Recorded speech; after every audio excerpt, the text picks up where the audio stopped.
Caesarean section অর্থাৎ caesar করতে গেলে যে মায়ের পেট কাটে সে পেট কাটার যে টাইপ কাটার পদ্ধতি সেগুলো নিয়ে আজকে বলবো। সিজার মূলত বাচ্চা যখন উল্টো থাকে, বাচ্চা যখন ট্রান্সভার্স পজিশনে বা বাচ্চা একের অধিক থাকে তখন লাগে।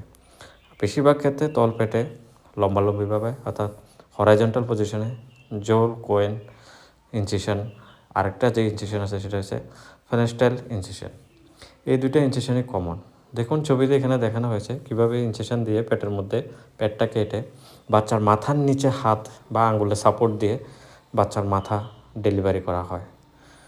তো এই ছবিতে এটাই দেখানো হয়েছে এবং পরবর্তীতে কীভাবে পেট যেটা কাটা হয়েছিল সেটা ধাপে ধাপে স্টিচ করে অর্থাৎ সেলাই করে রিপেয়ার করা হয় সেটা দেখানো হয়েছে। এখন আমি বলবো কয়টা ইনসিশন অর্থাৎ তলপেটে বা পেটের মধ্যে যে ইনসিশনগুলো বা পেট কাটার যে টাইপ সেগুলো সম্বন্ধে। দেখুন প্রথম ছবিটিতে এখানে দেখানো হয়েছে, এটাতে একটা কার্ভ, কার্ভ টাইপের একটা ইনসিশন এটা দেওয়া হয়, যেটাকে বলা হচ্ছে ফেনেস্টাইল ইনসিশন।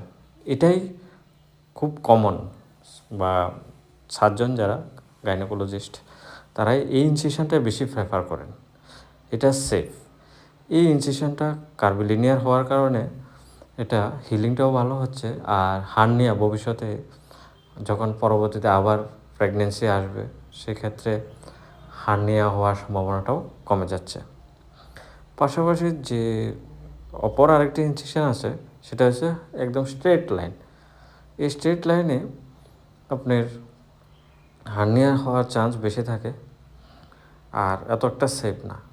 পাশাপাশি ইউটেরাসের মধ্যে আমরা ভিতরে গিয়ে যে ইনসিশনগুলো দেয় এর মধ্যে যে লম্বালম্বি ইনসিশনটা ওটাতে কিন্তু হার্নিয়া হওয়ার সম্ভাবনাটা বেশি থাকে।